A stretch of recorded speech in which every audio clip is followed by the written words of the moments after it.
Dear Esther, I have lost track of how long I have been here and how many visits I have made overall. Certainly the landmarks are now so familiar to me that I have to remind myself to actually see the forms and shapes in front of me. I could stumble blind across these rocks, the edges of these precipices, without fear of missing my step and plummeting down to sea. Besides, I have always considered that if one is to fall, it is critical to keep one's eyes firmly open.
Donnelly reported the legend of the hermit, a holy man who sought solitude in its most pure form.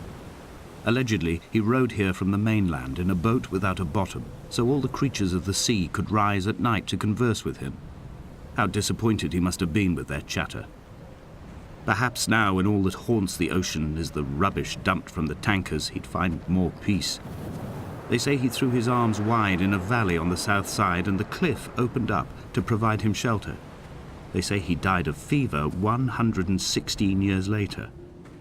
The shepherds left gifts for him at the mouth of the cave, but Donnelly records they never claimed to have seen him. I have visited the cave and I have left my gifts, but like them, I appear to be an unworthy subject of his solitude.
There was once talk of a wind farm out here, away from the rage and the intolerance of the masses.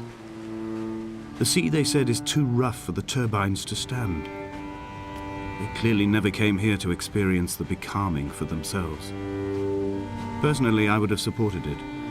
Turbines would be a fitting contemporary refuge for a hermit. The revolution and the permanence.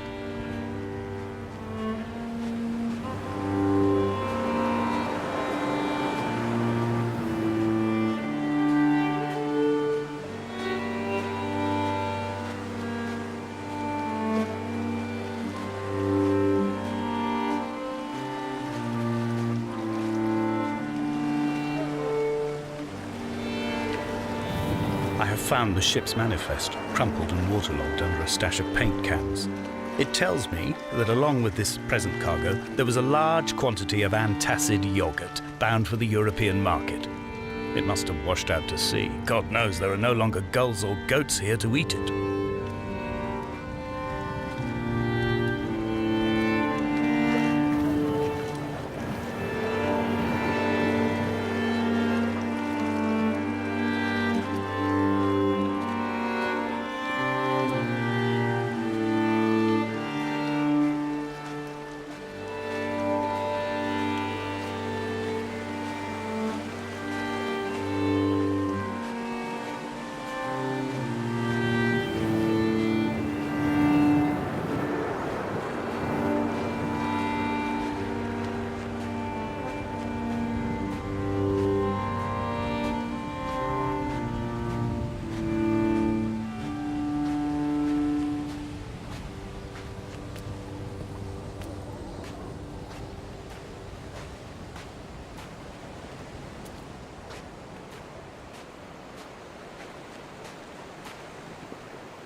Donnelly's book had not been taken out from the library since 1974.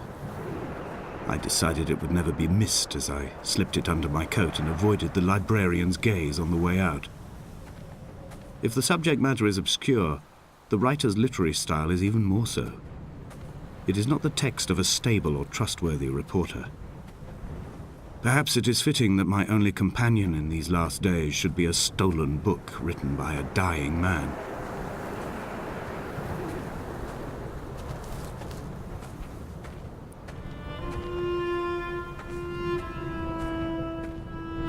When someone had died or was dying, or was so ill they gave up what little hope they could sacrifice, they cut parallel lines into the cliff, exposing the white chalk beneath. You could see them from the mainland or the fishing boats, and know to send aid or impose a cordon of protection, and wait a generation until whatever pestilence stalked the cliff paths died along with its hosts. My lines are just for this, to keep any would-be rescuers at bay. The infection is not simply of the flesh.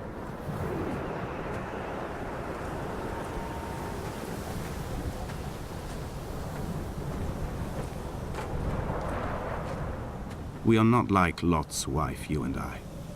We feel no particular need to turn back. There's nothing to be seen if we did. No tired old man parting the cliffs with his arms. No gifts or Bibles laid out on the sand for the taking. No tides turning or the shrieking gulls overhead. The bones of the hermit are no longer laid out for the taking. I have stolen them away to the guts of this island, where the passages all run to black, and where we can light each other's faces by their strange luminescence.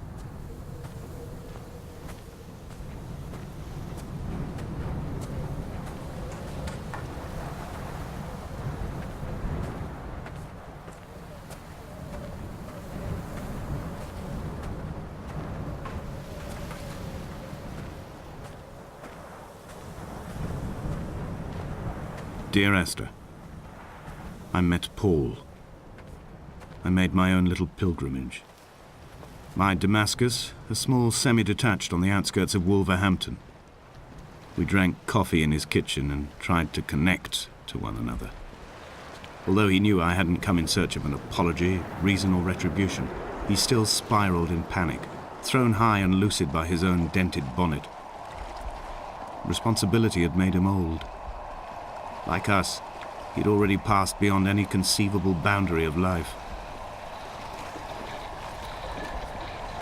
I find myself increasingly unable to find that point where the hermit ends and Paul and I begin. We are woven into a sodden blanket, stuffed into the bottom of a boat to stop the leak and hold back the ocean. My neck aches from staring up at the aerial. It mirrors the dull throb in my gut where I am sure I've begun to form another stone. In my dreams, it forms into a perfect representation of Lot's wife, head over her shoulder, staring along the motorway at the approaching traffic in a vacuum of fatalistic calm.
The vegetation here has fossilized from the roots up.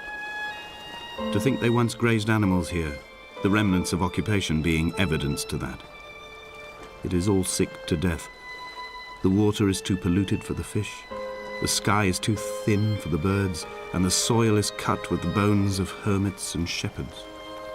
I've heard it said that human ashes make great fertilizer, that we could sow a forest from all that is left of your hips and ribcage, with enough left over to thicken the air and repopulate the bay.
Dear Esther, I have now driven the stretch of the M5 between Exeter and Bristol over 21 times. But although I have all the reports and all the witnesses, and have cross-referenced them within a millimetre using my Ordnance Survey maps, I simply cannot find the location. You'd think there would be marks to serve as some evidence. It's somewhere between the turn-off for Sanford and the welcome brake services. But although I can always see it in my rear-view mirror, I have as yet been unable to pull ashore.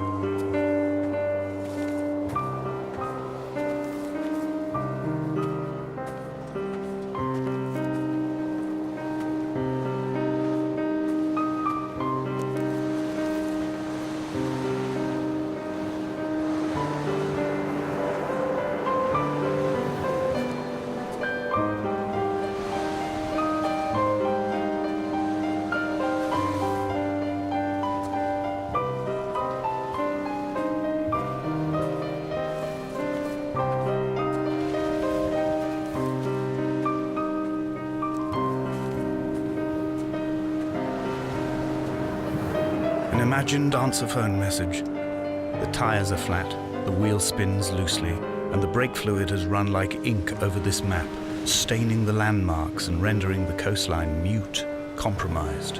Where you saw galaxies, I saw only bruises cut into the cliff by my lack of sobriety.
There must be a hole in the bottom of the boat. How else could new hermits have arrived?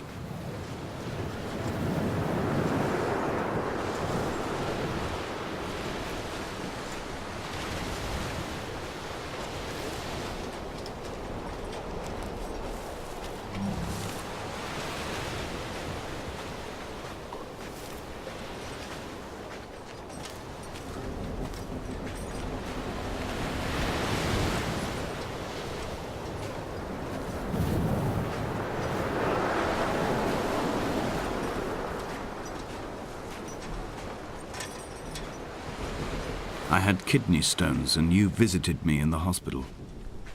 After the operation, when I was still half submerged in anesthetic, your outline and your speech both blurred.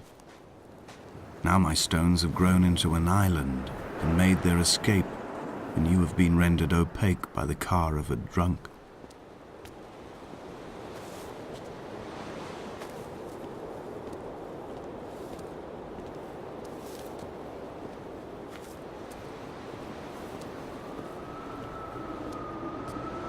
Is this what Paul saw through his windscreen? Not Lot's wife looking over her shoulder, but a scar in the hillside, falling away to black forever.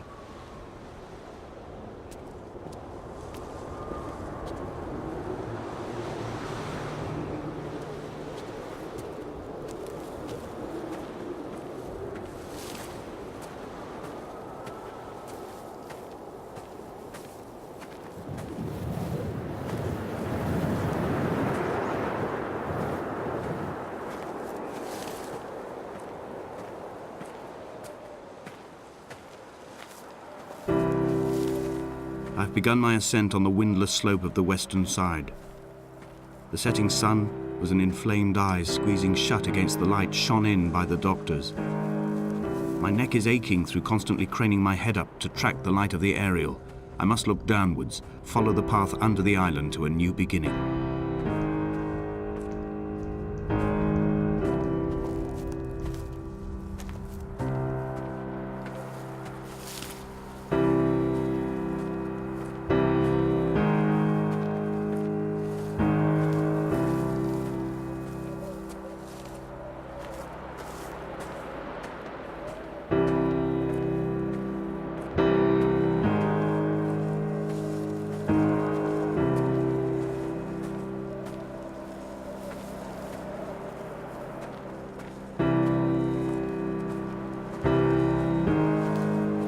The bothy was constructed originally in the early 1700s. By then, shepherding had formalized into a career. The first habitual shepherd was a man called Jakobsen, from a lineage of migratory Scandinavians. He was not considered a man of breeding by the mainlanders. He came here every summer whilst building the bothy, hoping eventually that becoming a man of property would secure him a wife and a lineage. Donnelly records that it did not work. He caught some disease from his malcontented goats and died 2 years after completing it. There was no one to carve white lines into the cliff for him, either.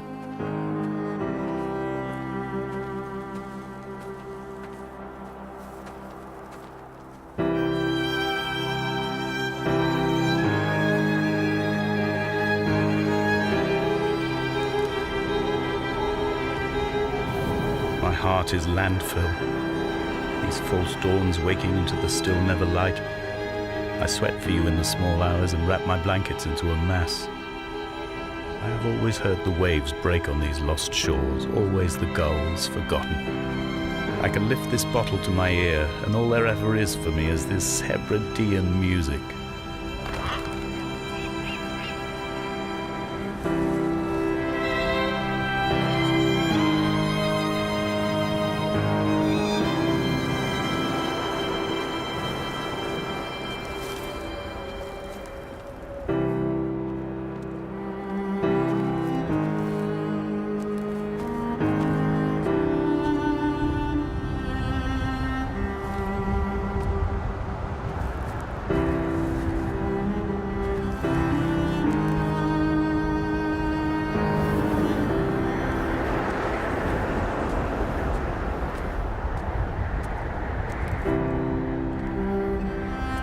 In a footnote, The editor comments that at this point, Donnelly was going insane as syphilis tore through his system like a drunk driver.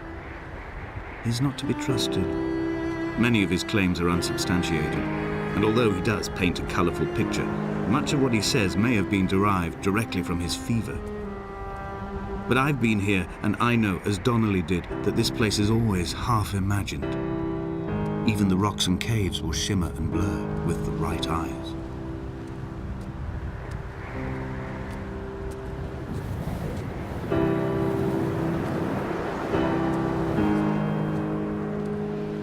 They found Jakobsen in early spring. The thaw had only just come. Even though he'd been dead nearly 7 months, his body had been frozen right down to the nerves and had not even begun to decompose. He'd struggled halfway down the cliff path, perhaps looking for some lost goat, or perhaps in a delirium, and expired, curled into a claw right under the winter moon. Even the animals shunned his corpse. The mainlanders thought to bring it home unlucky. Donnelly claims they dragged it to the caves to thaw out and rot, but he is proving an unreliable witness.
Climbing down to the caves, I slipped and fell and have injured my leg.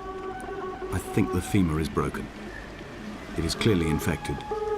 The skin has turned a bright, tight pink, and the pain is crashing in on waves, winter tides against my shoreline, drowning out the ache of my stones. I struggled back to the bothy to rest, but it has become clear that there is only one way this is likely to end.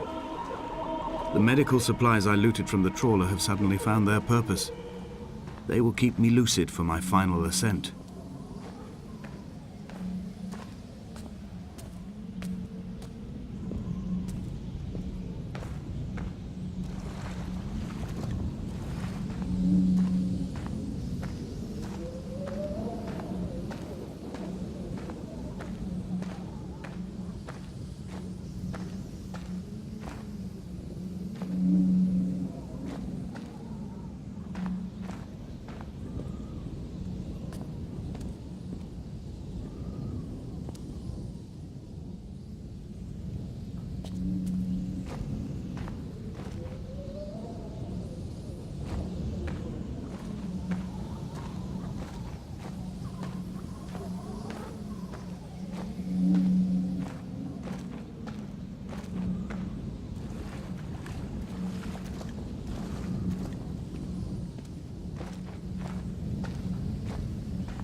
Donnelly's addiction is my one true constant.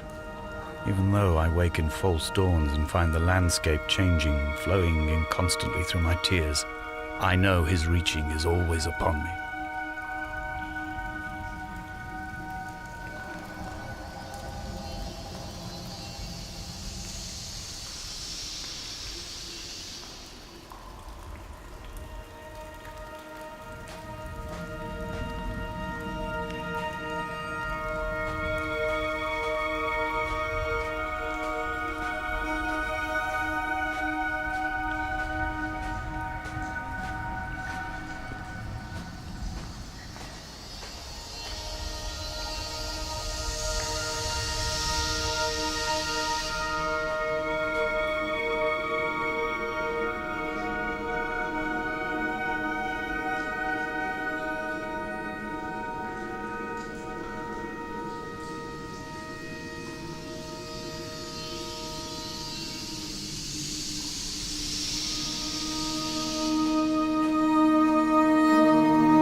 They'd stop the traffic back as far as the Sandford Junction and come up the hard shoulder like radio signals from another star.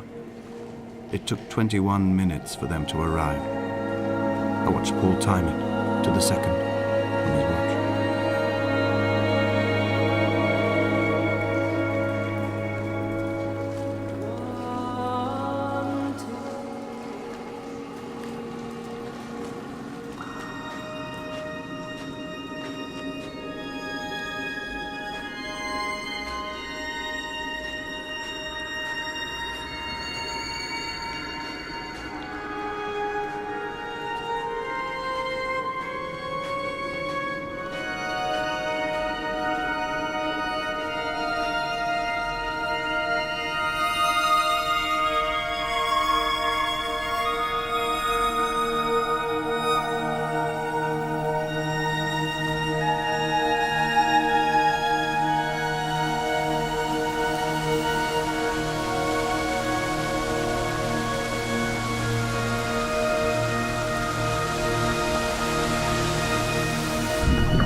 I'm traversing my own death throes. The infection in my leg is an oil rig that dredges black muck up from deep inside my bones.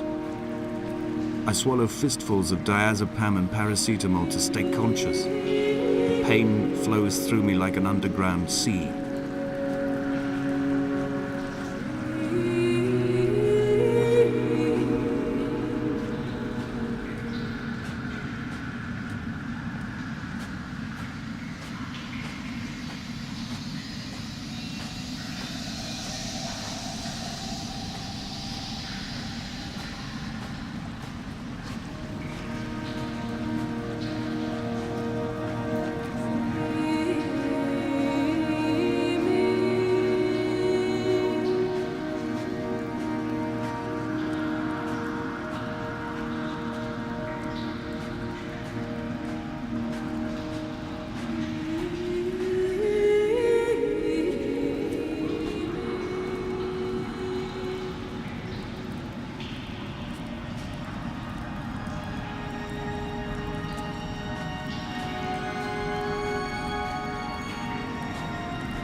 When I was coming round from the operation, I remember the light they shone in my eyes to check for pupil contraction. It was like staring up at a moonlit sky from the bottom of a well. People moved at the summit, but I could not tell if you were one of them.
Sandford Junction, headlights in your retinas.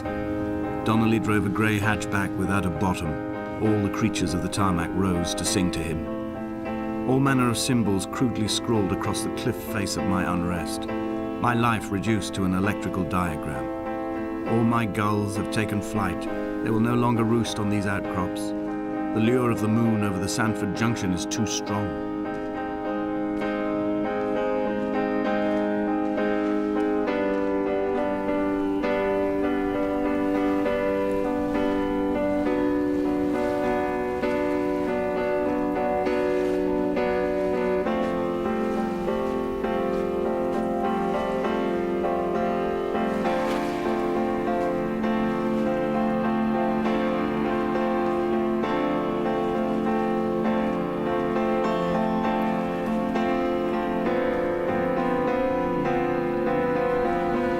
Begin to assemble our own version of the North Shore. We will scrawl in dead languages and electrical diagrams and hide them away for future theologians to muse and mumble over. We will send a letter to Esther Donnelly and demand her answer. We will mix the paint with ashes and tarmac and the glow from our infections. We will paint a moon over the Sandford Junction and blue lights falling like stars along the hard shoulder.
There were chemical diagrams on the mug he gave me coffee in, sticky at the handle where his hands shook. He worked for a pharmaceutical company with an office based on the outskirts of Wolverhampton. He'd been travelling back from a sales conference in Exeter, forming a strategic vision for the peddling of antacid yogurt to the European market. You could trace the connections with your finger, join the dots, and whole new compounds would be summoned into activity.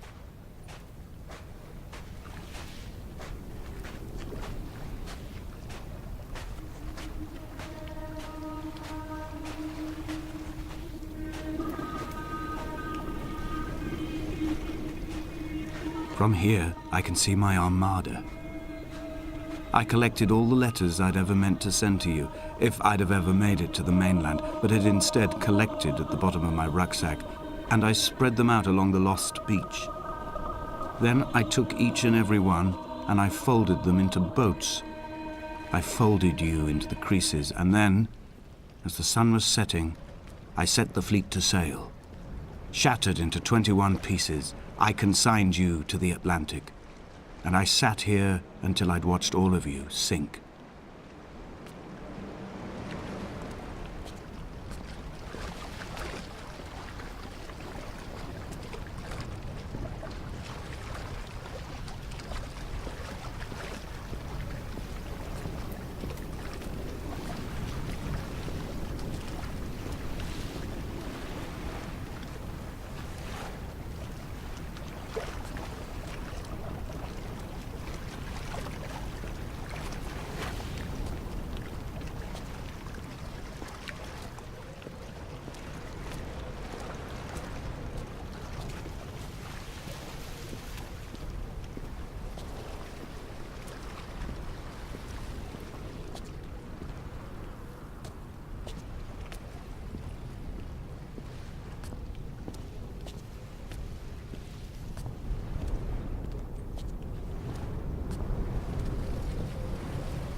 When Paul keeled over dead on the road to Damascus, they resuscitated him by hitting him in the chest with stones gathered by the roadside.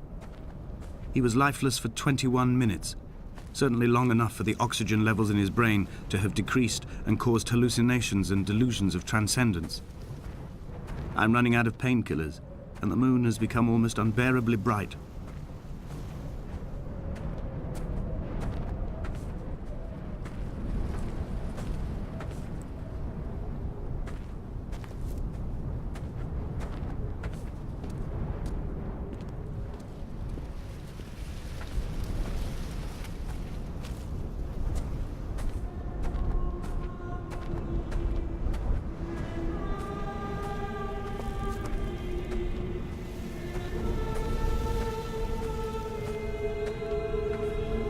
I've begun my voyage in a paper boat without a bottom. I will fly to the moon in it. I've been folded along a crease in time, a weakness in the sheet of life. Now you've settled on the opposite side of the paper to me. I can see your traces in the ink that soaks through the fiber, the pulped vegetation. When we become waterlogged and the cage disintegrates, we will intermingle. When this paper aeroplane leaves the cliff edge and casts parallel vapor trails in the dark, we will come together.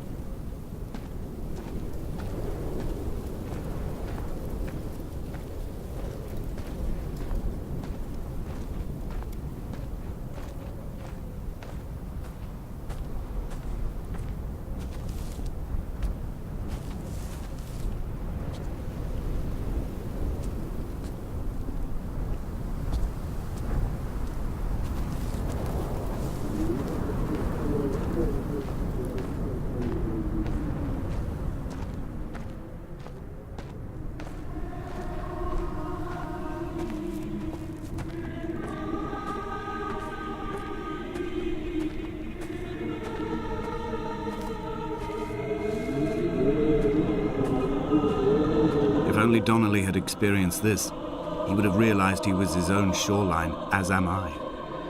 Just as I am becoming this island, so he became his syphilis, retreating into the burning synapses, the stones, the infection.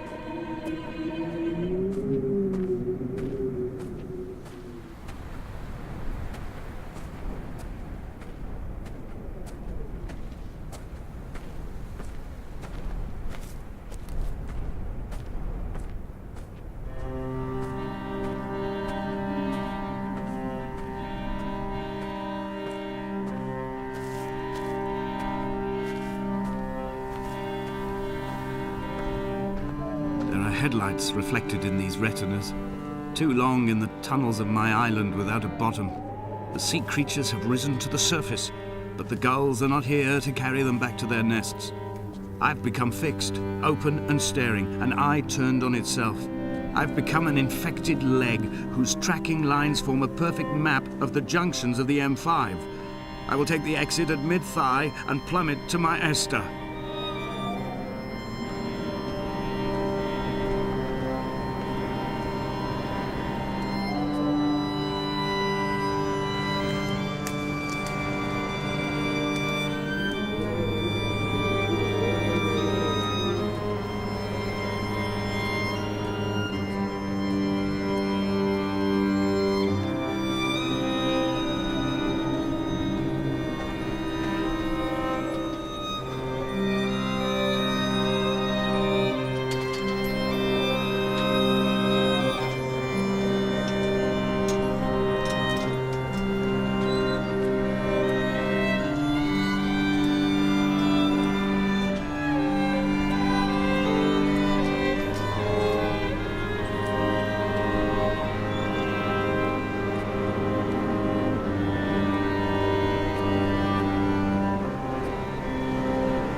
blind with panic, deaf with the roar of the caged traffic, heart stopped on the road to Damascus. Paul sat at the roadside, hunched up like a gull, like a bloody gull, as useless and as doomed as a syphilitic cartographer, a dying goat herd, an infected leg, a kidney stone, blocking the traffic bound for Sanford and Exeter.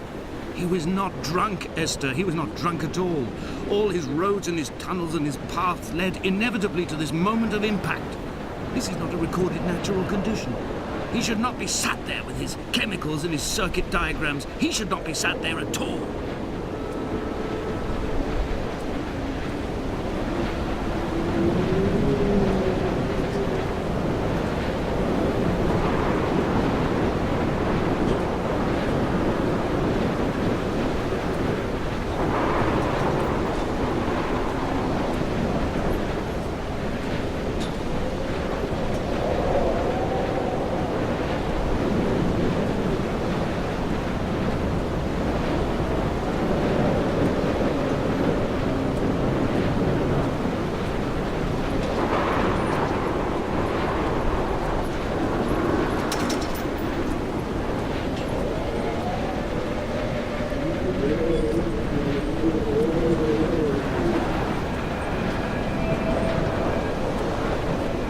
Run out of places to climb.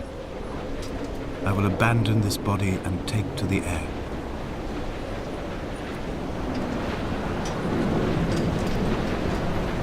Dear Esther, I have burnt my belongings, my books, this death certificate. Mine will be written all across this island. Who was Jakobsen? Who remembers him? Donnelly has written of him, but who was Donnelly? Who remembers him? I have painted, carved, hewn, scored into this space all that I could draw from him. There will be another to these shores to remember me. I will rise from the ocean like an island without bottom, come together like a stone, become an aerial, a beacon, that they will not forget you. We have always been drawn here. One day the gulls will return and nest in our bones and our history. I will look to my left and see Esther Donnelly flying beside me. I will look to my right and see Paul Jakobsen flying beside me. They will leave white lines carved into the air to reach the mainland, where help will be sent.